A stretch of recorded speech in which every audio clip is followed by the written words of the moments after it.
folks, Dr. Robert Barrington here with some more nutrition advice. Now I want to do a video today on the effects that blood glucose can have on your mood.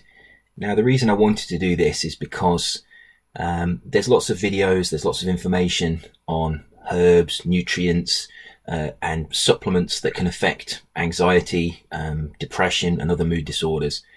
But I feel that sometimes people overlook the obvious. Now, I'm aware that many of my regular subscribers will be aware of the connection between blood glucose levels and mood. But, you know, I wanted to open this up so that it was discussed, and I want to put it out there so that people can see that, you know, there are supplements that, and herbs and nutrients that can help with mood disorders. But really, you need to start with the basics, and starting with the basics means a healthy diet, and that healthy diet will help because it will stabilize your blood glucose levels. And there is a very strong relationship between your blood glucose levels and your mood. And this appears to be obvious, but I wanted to go into it in some detail to explain the physiology behind it, to explain why it's important to eat a healthy diet in order to have stable blood glucose levels, and that will then help with any mood disorder that you may have.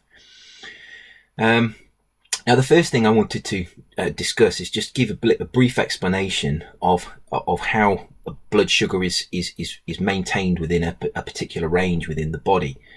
Now, the blood glucose levels the range of blood glucose levels that will be healthy will be slightly different for everybody. But generally, they're somewhere between 4 and 6 millimolars per litre. That's generally where most people's blood sugar will be. It does vary, but that somewhere within that range will be where the healthy range would be. Some people be slightly higher, some people slightly lower. But what's important is to maintain your blood glucose levels within the range that you have, so that the actual numbers are not important. What is important is that you maintain the blood sugar levels that you have in a stable fashion. And they might be, there might be different levels for different people, but they still need to be stabilized. Now, the reason that blood sugar has such a significant effect on your mood is because your brain requires lots of energy. It's a very metabolically active tissue, and the primary source of energy for the brain cells, the neurons, is glucose. So really, your blood glucose levels need to be maintained within your particular range in order to be able to allow your brain to have a stable source of energy. And what you tend to find is that if the blood glucose levels pass outside of that range, either they go too low, which would be hypoglycemia, low blood sugar, or they go too high, which would be hyperglycemia, high blood sugar. That can have a detrimental effect on the function of your brain, and that in turn can affect your mood. And this can be acute or chronic, so it can be a short-term regulatory problem, or it can be a long-term problem with your blood sugar. And both of those can have an impact on your mood, and both of those are associated with mood disorders such as anxiety and depression. So this is quite important because this is very basic nutrition, and it relates back to the Western diet. The Western diet is a very good diet if you want your blood sugar levels to become problematic, and this is why I've been advocating moving away from a Western diet and to a more traditional diet. One of the major benefits of that is the stabilization of your blood sugar levels. Now, normally your blood sugar levels are maintained within the range by two hormones. There are others, but the two main hormones are insulin and glucagon. When you eat food which contains carbohydrate, that carbohydrate is digested usually to glucose. That glucose will then be absorbed, it will pass into the blood, and that will raise levels of blood sugar. Your body, in response, will release insulin, and the job of insulin is to transport the extra glucose in the blood into the cells. So insulin is really a facilitating hormone to get the glucose that you're eating into the cells. Your blood glucose levels will obviously rise after you've eaten, but you don't want them to rise too far outside of the normal range. You want them to maintain, you want, the blood sugar levels always to be within that range. And if they go up, you still want them within that 4 to 6 millimoles per litre. After you've digested the glucose and it's passed into the cells, you go into what's called the postprandial period, where you're not eating. And obviously you're still using the glucose, so your blood glucose levels will start to fall. Your brain is still using glucose, your muscles are using glucose, and therefore gradually the glucose in the blood will be used. So you release another hormone called glucagon, and the purpose of glucagon is to release the stored glucose that you have in your liver as glycogen, and that trickles back into the blood, so that when you're not eating, you have an inbuilt source of glucose. And using these two hormones, the body is able to balance your blood glucose levels. So when you've eaten, it pushes the extra glucose into the cells. When you haven't eaten, it gets some extra glucose from the glycogen that's in your liver. By doing this, by balancing these two hormones between eating and not eating, you can usually maintain your blood glucose levels between about 4 and 6 millimoles per litre.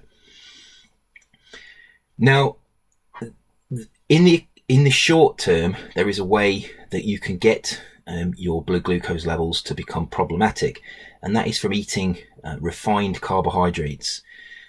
What tends to happen is, if you eat refined sugars or refined starches, you tend to provide your blood with too much energy in too short a period of time. And the reason for that is that fiber has a sponge-like effect in your gastrointestinal tract.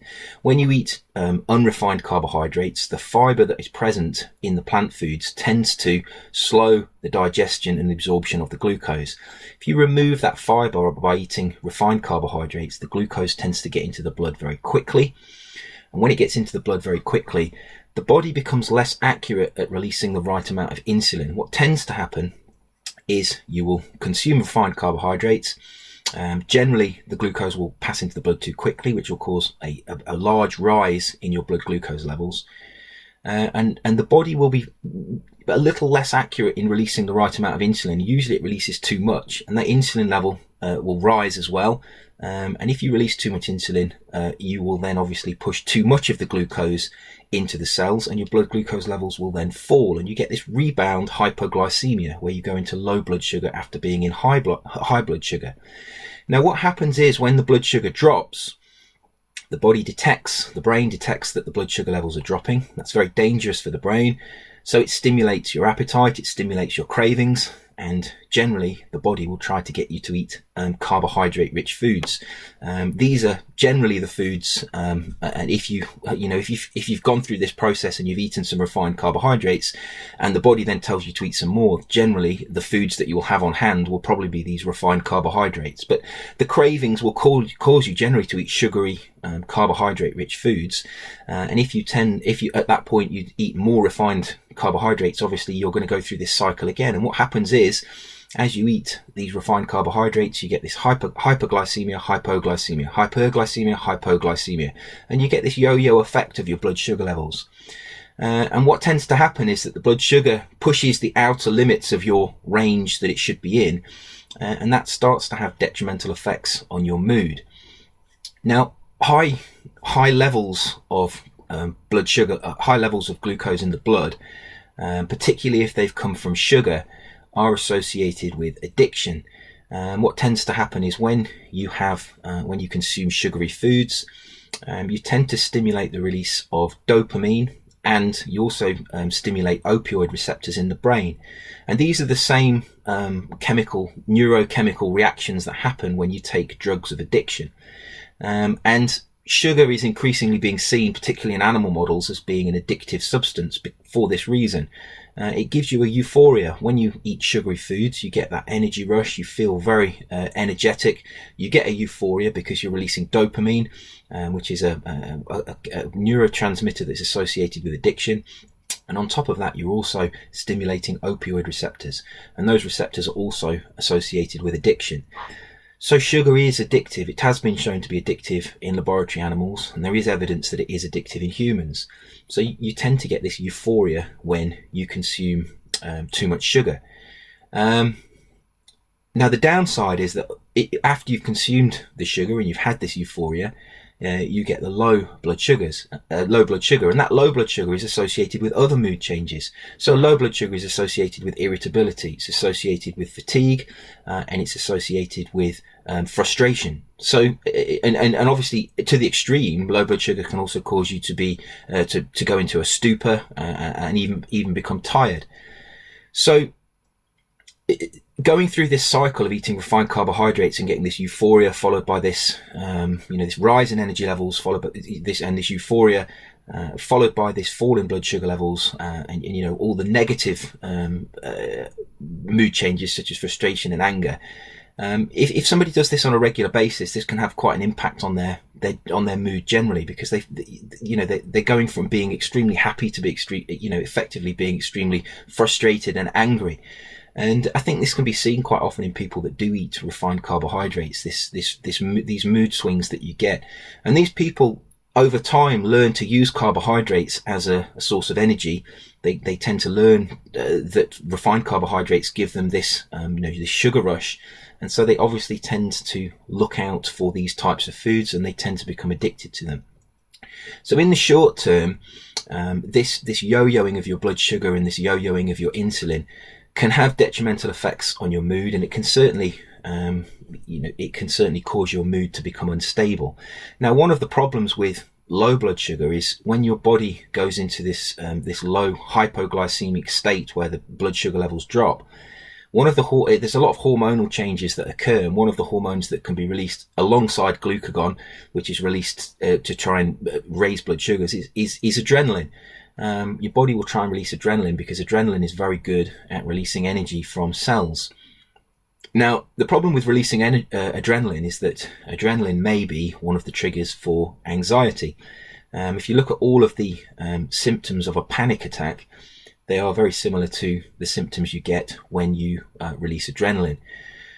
And so low blood sugar levels are associated with the release of adrenaline, and this release of adrenaline is also associated with anxiety. So low blood sugar is also problematic because it can cause and trigger anxiety, and it can, I believe, trigger panic attacks in certain people. Not always, and there is some evidence that it might not, but there is evidence that it could as well. So I think this is a subjective thing, and I do think that low blood sugar levels are certainly a contributory factor in certain people for the triggering of certain types of anxiety. Perhaps not full panic attacks, but certainly they may make you feel more anxious. And adrenaline is well recorded for being that kind of hormone. You only got to go to a physiology book to see the effects of adrenaline, and anxiety is well reported to be associated with the release of adrenaline. So this is the acute short-term effects of poor blood sugar control on your mood. And it doesn't take a rocket scientist to realize that if you've got this euphoria followed by this frustration and anger, possibly, coupled with anxiety, that is going to have a detrimental effect on somebody's life if that happens on a daily basis. I think we all know people that go through these kind of, we know the type of person. I think everybody knows somebody that eats refined carbohydrates that goes through these cycles of being euphoric, followed by this frustration, anger. They go and eat some more carbohydrates. That gives them the euphoria again, and they go up and down all day. And throughout the day, they're going through, these cycles of different moods. So that's one reason why you really need to stabilize your blood sugar levels and avoid refined carbohydrates, particularly refined sugars, but refined starches will have the same effect as well. And these are common in Western foods. They're common in the Western diet. Nearly all of the sources of carbohydrate in the Western diet are refined, and this is the effect in the short term. Now, in the longer term, if you consume the typical Western diet, you're going to be consuming fructose, you're going to be consuming glucose, you're going to be consuming refined starches. Fructose in particular, but the other refined carbohydrates as well, can actually cause the development of insulin resistance. Now, in insulin resistance, what happens is that the insulin you release is just less effective. So your blood sugar levels will go up after you've eaten, your body will release insulin, but that insulin won't lock onto the receptors correctly. The receptors for the insulin don't really detect the insulin correctly. They become desensitized to it, and as a result your blood sugar levels don't drop. They tend to stay elevated, and this is what happens when you develop the metabolic syndrome, and gradually you will develop diabetes if this carries on. So insulin resistance is the kind of the forerunner to the development of type 2 diabetes. Now you can also have type 1 diabetes where you have poor blood sugar control, because type 1 diabetes is slightly different, because you don't produce any insulin at all because you have damage to your pancreas. So you have to actually inject insulin, and that injection, because it's done manually after you've eaten your carbohydrates, is never actually as precise as the body doing it itself. So type 1 diabetes also tends to be associated with this poor blood sugar control for a different reason. But generally, diabetes is associated with high levels of blood sugar. The insulin is not able to bring down, particularly in type 2 diabetes, the high levels of blood sugar. Now, there have been a number of studies that have looked at the hypoglycemia associated with type 2 diabetes and type 1 diabetes as well. But the hypoglycemia has been associated with both depression and anxiety. So that's not necessarily just the fact that these people have diabetes. It's been associated to the high levels of blood glucose they have because they have diabetes. There are other factors. Obviously, if you have a debilitating disease, you may become depressed, you may be anxious, but studies have actually tried to control for these factors, and they've actually found that it's the high levels of blood glucose that are associated with the anxiety and the depression. So this is just another example of the fact that poor blood sugar control, particularly if you're developing insulin resistance, metabolic syndrome, type 2 diabetes, because you have been consuming a Western diet, because you haven't been exercising correctly, this can be also associated with anxiety and depression. So we've got two scenarios there. We've got the acute association with mood changes as you have a poor diet which mainly refined carbohydrates, and over time that can develop into a more chronic condition where you actually develop insulin resistance, metabolic syndrome, and possibly type 2 diabetes. And both of those scenarios are associated with anxiety and depression. So this is the importance of maintaining your blood sugar control and maintaining your blood glucose levels. One of the best things you can do to get rid of this problem is to actually abandon the Western diet. And this is why I've consistently said that the Western diet is very detrimental to your health and shouldn't really be consumed by anybody. These refined carbohydrates don't really have a place in our health, and therefore it's best to completely avoid them. So really, there are lots of things that you can take. There are lots of supplements, there are lots of herbs, there are lots of amino acids that you can take that have been shown to be beneficial to your mood, to treat anxiety and depression.